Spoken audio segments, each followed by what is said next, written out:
होगी रोज खटर पटर, बातें भी चटर पटर, घर घर की खबर खबर, हंसी ठिठोली की है अंगड़ाई। रेडियो राजू भाई, रेडियो राजू भाई, रेडियो राजू भाई, राज मिस्त्री का अपना रेडियो। नमस्कार मेरे प्यारे राज मिस्त्री भाइयों, मैं हूँ राजू भाई और लेकर आ चुका हूँ आप सभी के लिए रेडियो राजू भाई, राज मिस्त्री का अपना radio, powered by UltraTech cement, देश का नंबर 1 सीमेंट। दोस्तों, शुरू करते हैं आज का विचार, मतलब कि आज के शो को आज के विचार से, जो कि है रहीम जी का दोहा। वो कहते हैं, बड़ा हुआ तो क्या हुआ जैसे पेड़ खजूर, बड़ा हुआ तो क्या हुआ जैसे पेड़ खजूर, पंथी को छाया नहीं फल लागे अति दूर। इसका मतलब ये है कि बड़े होने का यह मतलब नहीं है कि उससे किसी का भला हो। जैसे खजूर का पेड़ जो बहुत बड़ा होता है, जी हाँ, खजूर का पेड़ आपने देखा है कि नहीं देखा है, बहुत बड़ा होता है, लेकिन क्या फायदा, ना ही उसमें फल पास लगते हैं, ना ही वो पेड़ किसी को छाया दे सकता है। ना आप फल तोड़ के खा सकते हैं भूख लगने पे, ना ही धूप तेज हो विश्राम करना चाहें तो उस पेड़ के नीचे लेट के आराम कर सकते हैं। बड़ा तो वो है, लेकिन क्या किसी फायदे का है, किसी काम का है? नहीं ना। इसी तरह से सिर्फ बड़ा होने से नहीं होता, आपको बड़े होने के लक्षण भी दिखाने चाहिए। आपके भाव, आपका जो समर्पण है उस तरीके का होना चाहिए कि आपको आदर सत्कार मिले। तो ये था आज का विचार। दोस्तों, आप भी बड़े बनिए अपने कर्मों से, सिर्फ साइज से बड़े होकर कोई फायदा नहीं है। आगे बढ़ते हैं दिल की बात में। आज मैं आपको इस शो में बताने वाला हूँ कि देश के 5 प्रमुख संग्रहालय कहाँ कहाँ पर हैं, कौन कौन से हैं, जहाँ रखी है ऐतिहासिक और सांस्कृतिक विरासत। जी हाँ, हमारे देश में ऐसे तो कई संग्रहालय हैं, बहुत संग्रहालय हैं, लेकिन 5 सबसे प्रमुख संग्रहालय कौन कौन से हैं। भारत एक ऐतिहासिक और विशाल देश है। इस देश पर सदियों से कई आक्रांताओं ने हमला किया और लूटा, लेकिन इसके बाद भी यह देश मजबूती से अपने पैरों पर खड़ा रहा और अपने इतिहास और संस्कृतियों को विकसित करता रहा। देश की गंगा जमुनी सभ्यता की झलक यहाँ के संग्रहालयों में मिलती है। आज भी भारत में ऐसे अनेक संग्रहालय हैं जिनका दौरा किए बिना भारत की सांस्कृतिक इतिहास या संस्कृति की जानकारी अधूरी ही रहती है। सरकारों द्वारा इन संग्रहालयों का निर्माण और संचालन किया जा रहा है। अगर आप भारत की प्राचीन संस्कृति, मान्यताओं या इतिहास के बारे में जानना चाहते हैं तो इन संग्रहालयों में ही इनका जवाब है। सबसे पहले आता है पुरातत्व संग्रहालय दिल्ली का। सबसे पहले जिसका नाम आता है वो है पुरातत्व संग्रहालय दिल्ली। लाल किले के पास स्थित इस पुरातत्व संग्रहालय को भारत के सबसे पुराने संग्रहालयों में गिना जाता है। यह देश के उन संग्रहालयों में है जहां आपको 1000 ईस्वी से लेकर मौर्य और मुगल कालीन प्राचीन वस्तुएं दिखाई देंगी। यहाँ प्राचीन चित्रों, वस्त्र, आभूषण, हथियारों, शिल्प आदि वस्तुओं को संग्रहित किया गया है। इस संग्रहालय का एक खंड ऐसा भी है जहां प्रथम विश्व युद्ध के दृश्यों को दर्शाया गया है। पुरातत्व संग्रहालय सोमवार को छोड़ बाकी हर दिन आपको खुला मिलेगा। आप दिन में 10 बजे से लेकर शाम के 5 बजे तक यहाँ प्रवेश कर सकते हैं। Number 2, marble palace Kolkata. Kolkata में स्थित मार्बल पैलेस को देश के सबसे खास संग्रहालयों में गिना जाता है। यह संग्रहालय वास्तव में संगमरमर का बना एक किला है, जिसका निर्माण 1800 के राजा राजेंद्र मालिक द्वारा करवाया गया था। इसे भारत की उन खास ऐतिहासिक संरचनाओं में गिना जाता है जिसकी भव्यता आज भी देखते ही बनती है। इस संग्रहालय में आपको पश्चिमी मूर्ति कला, विक्टोरियन फर्नीचर, भारत और यूरोप के कलाकारों द्वारा बनाए गए चित्रों में शामिल किया गया है। मार्बल पैलेस का नाम विक्टोरिया पैलेस भी है। मार्बल पैलेस का नाम विक्टोरिया पैलेस भी है। नंबर 3 पे आती है गांधी भवन, बैंगलोर। महात्मा गांधी के सम्मान में बने इस संग्रहालय का उद्देश्य गांधीवादी विचारों को जन जन तक पहुंचाना था। इसकी स्थापना कुमरा क्रापा रोड पर 1965 ईस्वी में राष्ट्रपति डॉक्टर राजेंद्र प्रसाद की देखरेख में की गई थी। इस संग्रहालय में आप राष्ट्रपिता गांधी से जुड़ी सारी जानकारी प्राप्त कर सकते हैं। यहाँ चित्र गैलरी के द्वारा गांधी जी के जीवन चक्र को प्रदर्शित किया गया है, जहाँ आप उनके जन्म से लेकर मृत्यु तक को इन चित्रों में देख सकते हैं। इसके अलावा यहाँ महात्मा गांधी मेमोरियल लाइब्रेरी, वल्लभ निकेतन, प्रकाशन अनुभाग और ऑडियो विजुअल शिक्षा के लिए भी एक इकाई बनाई गई है। रविवार को छोड़ आप यहाँ किसी भी दिन आ सकते हैं। नंबर 5, सरकारी संग्रहालय चेन्नई।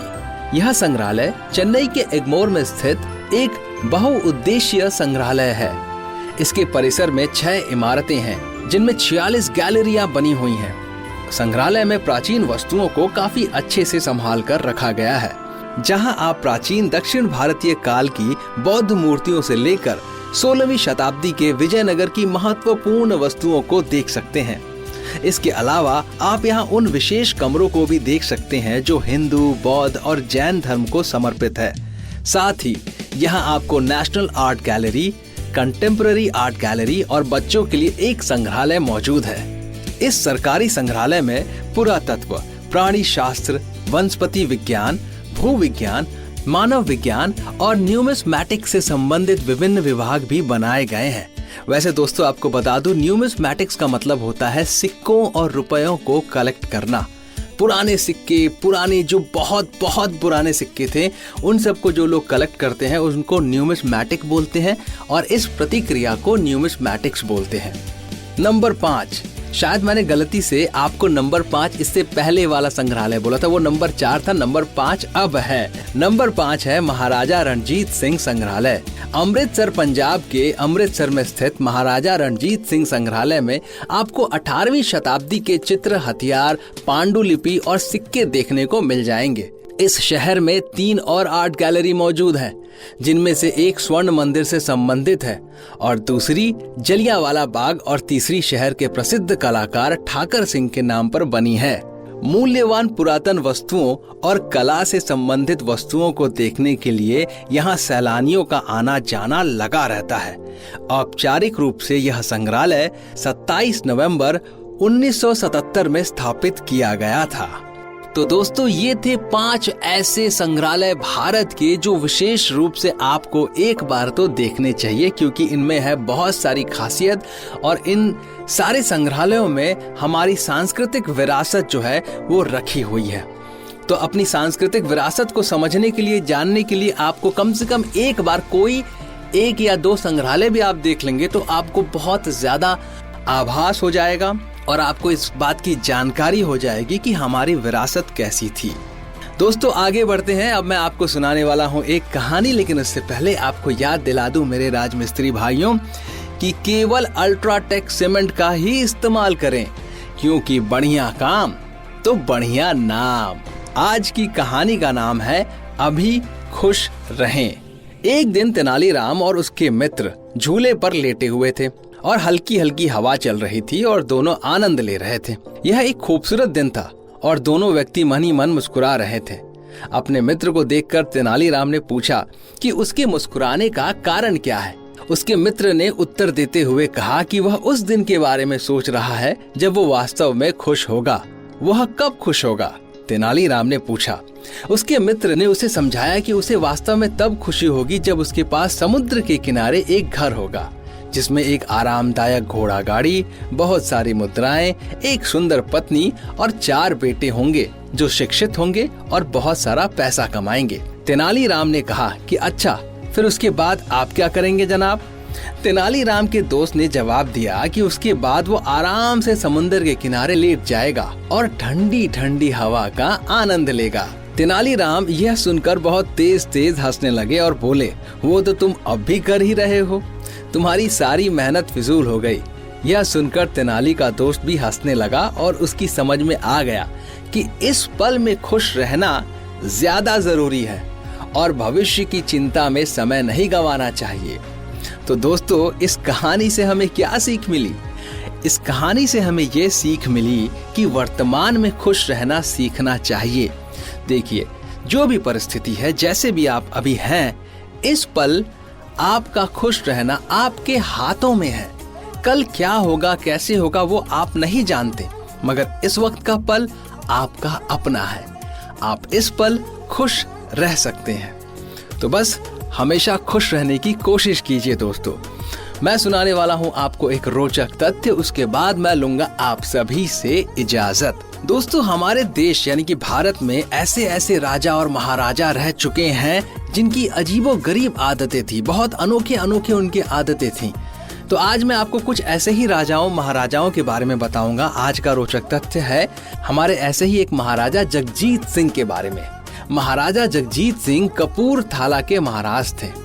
महाराज जगजीत सिंह के शौक भी काफी अलग थे। वह लग्जरी ब्रांड लुई विटॉन के सबसे बड़े ग्राहक थे। उनके पास करीब 60 बड़े लुई विटॉन के शानदार बक्से थे। यात्रा के बेहद शौकीन महाराज जगजीत सिंह हर जगह अपने साथ इन बक्सों को ले जाते थे। सोचिए, उनको इतना शौक था उन बक्सों का कि वो बक्से खरीदते रहते थे और कहीं भी जाते तो एक नया बक्सा लेकर जाते थे। भाई, बड़े लोग और बड़ी शौक की बात होती है इनकी। दोस्तों, अब मैं लेने वाला हूं आप सभी से इजाजत। हम मिलेंगे अगले प्रोग्राम, अगले एपिसोड में नई बातचीत के सिलसिले के साथ। शुक्रिया दोस्तों। रेडियो राजू भाई, रेडियो राजू भाई, रेडियो राजू भाई, राज मिस्त्री का अपना radio. Brought to you by Ultratech Cement.